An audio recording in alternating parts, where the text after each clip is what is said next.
ماشاءاللہ ناظرین، 12ویں پارے سورہ ہود کی تلاوت اور ترجمے سے ہم نے اپنے قلوب و اذہان کو منور کیا۔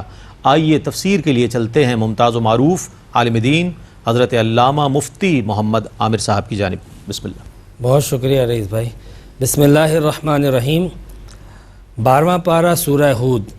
اس سورت کا آغاز اللہ تبارک و تعالیٰ نے اپنی شان رزاقیت سے فرمایا ہے اور اس کا بہت واضح انداز میں اپنی صفت رزاقیت کا اظہار کرتے ہوئے فرمایا وَمَا مِن دَابَّةٍ فِي الْأَرْضِ إِلَّا عَلَى اللَّهِ رِزْقُهَا۔ زمین پہ چلنے والا کوئی ایسا جاندار نہیں ہے کہ جس کا رزق اللہ رب العزت کے ذمہ کرم پہ نہ ہو۔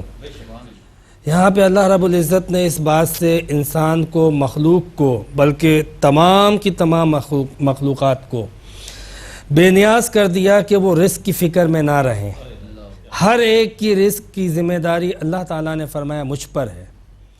یہ دابہ کا لفظ استعمال ہوتا ہے انسان کے علاوہ دیگر مخلوقات کے لیے بھی، اور پھر رزق کا لفظ اتنا وسیع مفہوم رکھتا ہے اپنے اندر کہ اس کے اندر غذا، خوراک کے علاوہ زندگی کی تمام ضروریات شامل ہیں۔ تو اللہ رب العزت نے فرمایا کہ وَيَعْلَمُ مُسْتَقَرَّهَا وَمُسْتَوْدَعَهَا، کہ وہ ذات کہ جو انسان کے ہر جاندار کے جائے استقرار کو جانتی ہو کہ وہ آیا کہاں سے ہے، اس کی ابتدا کہاں سے ہے اور اس کی انتہا کہاں پر ہوگی۔ تو جب اتنا کچھ جانتی ہو تو کیا اسے نہیں پتا کہ کس کو کتنے رزق کی ضرورت ہے؟ لہٰذا اللہ رب العزت نے فرمایا کہ میں نے تو وعدہ کیا ہے رزق کا، مغفرت کا نہیں۔ مغفرت کی فکر کرو اگر کرنی ہے تو، اگر تم اچھے عمل کرو گے تو مغفرت ہو جائے گی۔ رزق کے پیچھے دوڑتے رہے، دنیا کے پیچھے دوڑتے رہے تو پھر ہو سکتا ہے کہ آخرت کی تیاری میں کمی رہ جائے۔ تو اللہ رب العزت نے انسان کی ایک بڑی اہم چیز تھی، بہت بڑی کمزوری اور ایک بڑی اہم ضرورت تھی، اس کا باقاعدہ بندے کو تسلی دی، اور پھر آگے فرمایا من کان یرید الحیات الدنیا۔ رئیس بھائی، دو طرح کے لوگ ہوتے ہیں، ایک وہ جو کہ دنیا کی زندگی پر آخرت کو ترجیح دیتے ہیں، اور ایک وہ جو آخرت پر دنیاوی زندگی کو ترجیح دیتے ہیں۔ تو قرآن میں ان دوسرے قسم کے لوگوں کے بارے میں کہا گیا کہ من کان یرید الحیات الدنیا وزینتہا، جو دنیا کی زندگی چاہتا ہے اور اس کی آسائش اور آرام چاہتا ہے۔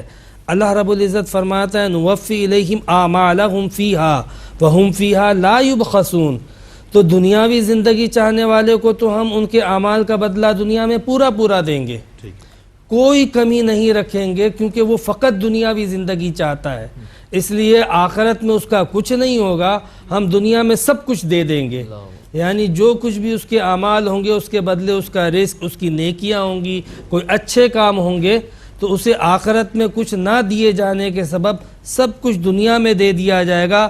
اولئک الذین لیس لہم فی الآخرۃ الا النار۔ یہی وہ لوگ ہیں کہ جن کے لیے آخرت میں نہیں ہے سوائے عذاب کے۔ تو یہ وہ لوگ کہ جو فقط دنیاوی زندگی چاہتے تھے، اللہ رب العزت نے فرما دیا کہ ان کے لیے جو ہے وہ آخرت میں کچھ بھی نہیں ہوگا۔ لیکن اس کے برخلاف جو آخرت کی زندگی چاہتے ہیں اور آخرت کی زندگی کو ترجیح دیتے ہیں دنیاوی زندگی کے مقابلے میں، اللہ رب العزت نے فرمایا کہ وَلِمَنْ خَافَ مَقَامَ رَبِّهِ جنتان، تو ان کے لیے دو جنتیں ہیں۔ جو اللہ رب العزت سے ڈرتا ہے، جو آخرت کی زندگی کو اختیار کرتا ہے اور ترجیح دیتا ہے، تو ان کے لیے آخرت میں بھی اجر ہوگا اور دنیا میں بھی برتنے جتنا، ضرورت جتنا انہیں عطا کیا جائے گا۔ پھر اس کے بعد اللہ رب العزت نے اسی پارے کے اندر حضرت نوح علیہ السلام کا ذکر کیا۔ حضرت نوح علیہ السلام کا تذکرہ فرماتے ہوئے اس قوم کو، جس قوم کو مخاطب کیا گیا تھا، ان کو بتایا گیا کہ دیکھو تم سے پہلے بھی انبیاء کرام بھی آئے اور بہت ساری اقوام بھی آئی، اور ان اقوام نے، ان کافروں نے وہی اعتراض کیے جو تم نے کیے تھے۔ تو کفار مکہ کے سامنے نبی کریم علیہ السلام نے حضرت نوح علیہ السلام کی قوم کا تذکرہ فرمایا۔ حضرت نوح علیہ السلام کا ذکر یوں تو قرآن پاک کی 28 سورتوں کے اندر موجود ہے، اور حضرت آدم علیہ السلام کے بعد تقریباً 1000 سال کے عرصے کے بعد آپ تشریف لائے۔ 8ویں پشت کے اندر جو ہے وہ آپ حضرت آدم علیہ السلام کی اولاد میں شمار ہوتے ہیں۔ گو کہ آپ بھی آدم ثانی ہیں، لیکن حضرت آدم کی 8ویں پشت میں حضرت لامک کے بیٹے ہیں۔ آپ کے والد کا نام لامک تھا اور خود آپ کا نام یشکر تھا۔ نوح اس لیے کہا جاتا تھا کہ بہت زیادہ غمگین رہتے تھے، بہت زیادہ روتے تھے۔ 950 سال تک آپ نے تبلیغ فرمایا اپنی قوم کو، ہدایت دی، نصیحت کی، لیکن پھر بھی وہ مان کے نہیں دیتی تھی۔ تو اپنی قوم کی فکر میں جو غمگین رہا کرتے تھے، یہ نوحے کا لفظ بھی اس سے ہم معنی ہوتا ہے، نوح سے۔ تو چونکہ آپ غمگین رہا کرتے تھے اپنی قوم کے لیے، اس لیے یہ آپ کا ٹائٹل اور آپ کا ایک لقب تھا کہ اپنی قوم کی فکر میں رہنے والا نبی حضرت نوح علیہ السلام تقریباً سمجھ لیں کہ 950 سال تو آپ نے اپنی قوم کو تبلیغ فرمائی، اور یہ وہ قوم ہے، قوم نوح، جنہوں نے پہلی بار اس روح زمین پر شرک کیا تھا۔ اس سے پہلے کبھی شرک نہ ہوا تھا۔ قوم نوح نے پہلی بار شرک کیا تھا، یعنی حضرت آدم علیہ السلام کے بعد ان کی اولاد، پھر ان کی اولاد، پھر ان کی اولاد، عبادت ہوتی رہی، اللہ تعالیٰ کی بندگی ہوتی رہی، اور پھر پیغمبر آتے رہے جو نصیحت کرتے رہے، ہدایت دیتے رہے۔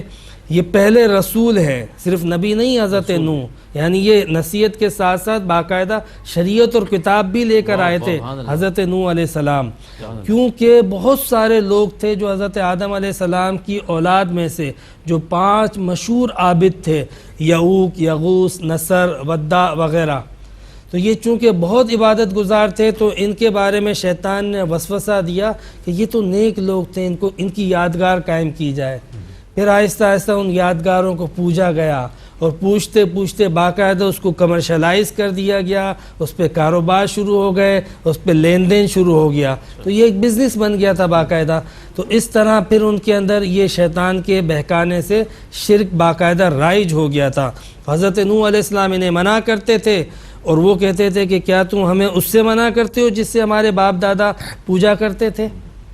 حضرت نوح کی دعوت کا مرکزی نقطہ یہ 2 تھے، جیسا کہ قرآن پاک میں بھی اس مقام پر موجود ہے کہ جب حضرت نوح علیہ السلام آئے تو فرمایا اللہ تعبدوا الا اللہ انی اخاف علیکم عذاب یوم علیم۔ اللہ تعالیٰ سے ڈرانا اور آخرت کا عذاب، یہ وہ 2 چیزیں ہیں رئیس بھائی کہ اس کے بیچ سب کچھ آ جاتا ہے۔ اللہ رب العزت پر ایمان کا مطلب یہ ہے کہ اللہ کی ہر بات پر ایمان، اللہ کے فرشتوں پر ایمان، اللہ کے ملائکہ پر ایمان، اللہ کی کتابوں پر ایمان، اللہ کے احکامات پر ایمان۔ تو ایمان باللہ اصل ہے سارے ایمانیات کی، کیا بات، سبحان اللہ۔ اور خوف خدا اور خوف آخرت اعمال صالحہ کی جڑ ہے، کیا بات، جسے یہ پتا ہو کہ مجھے آخرت میں اللہ کو جواب دینا ہے، اسے پھر پتا ہے کہ مجھے کیا کام کرنا ہے اور کیا نہیں کرنا ہے۔ یہی وجہ تھی کہ کفار نے جب یہ دیکھا، حضرت نوح علیہ السلام کی قوم نے جب یہ دیکھا کہ یہ تو ہمیں آخرت میں اور اللہ کے عذاب سے ڈرا رہے ہیں، تو وہ جانتے تھے کہ اس عذاب سے ڈرانے کا مطلب یہ ہے کہ یہ سارے کام چھوڑ دینے پڑیں گے۔ یعنی حیرت کی بات یہ ہے کہ کافر جانتا تھا اللہ کو ماننے کا مطلب، کہ اللہ کو ماننے کا مطلب کیا ہے۔ آج مسلمان نہیں جانتا کہ اللہ کو ماننے کا مطلب کیا ہے، کیا کرنا ہے اور کیا نہیں کرنا، یہ کافر جانتا تھا، اس لیے اس نے انکار کر دیا۔ وہ اپنے کام نہیں چھوڑ سکتا تھا، وہ اپنے کاروبار نہیں چھوڑ سکتا تھا، وہ جن چیزوں میں ملوث تھا اس میں برقرار رہنا چاہتا تھا، اس کے نفس نے اجازت نہیں دی، اس نے انکار کر دیا، اس نے بالکل منع کر دیا۔ تو حضرت نوح علیہ السلام کی جو دعوت کی بنیاد ان 2 چیزوں پر تھی، اور باقاعدہ انہوں نے شرک کیا، شرک میں مبتلا رہے اور سمجھاتے رہے، لیکن بہرحال وہ نہ مانے۔ 950 سال حضرت نوح علیہ السلام نے اس قوم کو تبلیغ فرمائی، اور 950 سال کے اندر یہ ہوتا تھا کہ وہ لوگ مر جاتے تھے تو اپنی اولادوں کو نصیحت کرتے تھے کہ دیکھو یہ تمہیں دعوت دے گا، تم اس کی دعوت پہ کبھی ایمان مت لانا۔ یعنی حضرت نوح علیہ السلام کی قوم کی نسلیں در نسلیں جو ہے وہ اس کام میں، شرک میں ملوث رہی، اور حضرت نوح علیہ السلام ان کو دعوت در دعوت دیتے رہے۔ یعنی مرنے والا وصیت و نصیحت کر کے مرتا تھا کہ اس کی بات مت ماننا، کیونکہ ہمارے آباء و اجداد نے کہا ہے کہ اس کی وجہ سے عذاب آئے گا۔ یہ عجیب بات ہے کہ یہ تو درست تھا کہ عذاب تو آئے گا، مگر ان بے وقوفوں کو یہ نہیں پتا تھا کہ اس کے انکار سے عذاب آئے گا، نہ کہ اقرار سے۔ وہ الٹا عذاب سے بچنے کے لیے انکار سکھاتے تھے، اور بجائے اس کے کہ حضرت نوح علیہ السلام کی تعظیم کی جائے، ان کی تعلیم اور ان کی دعوت کو قبول کیا جائے، وہ اذیت دیتے، تکلیف دیتے، مذاق اڑاتے، یہاں تک کہ ایک وقت آیا کہ حضرت نوح علیہ السلام سے ان کی قوم نے کہا قالوا یا نوح قد جادلتنا فاکثرت جدالنا، اے نوح ہم بہت جھگڑ چکے، اب تم ایک کام کرو، جس عذاب سے تم نے ہمیں ڈرایا ہے اس عذاب کو۔ تو یہ حضرت نوح علیہ السلام کی قوم کا معاملہ تھا کہ اس طریقے سے وہ تبلیغ فرماتے رہے، وہ انکار کرتے رہے، حضرت نوح علیہ السلام دعوت دیتے رہے، وہ کفر کرتے رہے، یہ معاملہ چلتا رہا 950 سال۔ حضرت نوح علیہ السلام نے ان سے کہا کہ اگر تم نہیں مانو گے تو عذاب آئے گا، اور وہ اتنی حد دھڑمی میں آگے بڑھ چکے تھے، کہنے لگے ٹھیک ہے آپ جو عذاب کی بات کرتے ہو لے آؤ، ہم دیکھ لیں گے۔ تو یہ وہ مقام ہوتا ہے بندہ جب خدا سے اتنا غافل ہو جائے اور اپنی حقیقت اور حیثیت کو بھول جاتا ہے، پھر اس قوم پر عذاب آیا جس کا ذکر انشاءاللہ آئندہ ایپیسوڈ کے اندر کیا جائے گا، تاکہ ہمیں پتہ چلے کہ قرآن کس طریقے سے نصیحت کرتا ہے کافروں کو، منکروں کو، اور کس طریقے سے ہدایت دیتا ہے ماننے والوں کو۔ اللہ رب العزت ہمارے اس صحیح کو پیغام، قرآن کے اس پیغام کو اپنی بارگاہ میں قبول و منظور فرمائے۔ ماشاءاللہ مفتی صاحب بہت خوبصورت انداز میں آپ نے تفسیر فرمائی، اور ناظرین گرامی 12ویں پارے کی ابتدا ہوئی آج، اور تلاوت، ترجمہ اور تفسیر آپ تک پہنچائی گئی۔ اللہ تعالیٰ سے دعا ہے کہ اللہ تعالیٰ ARYQ TV کے اس اہتمام کو قبول فرمائے اور ہمیں فیضان قرآن نصیب فرمائے اور ہمیں عرفان قرآن نصیب فرمائے، تاکہ ہم قرآن کے میسج کو سمجھ سکیں اور اس کے مطابق اپنی زندگی گزار سکیں۔ پیغام قرآن سے اپنے میزبان محمد رئیس احمد کو اجازت دیجیے۔ اللہ حافظ۔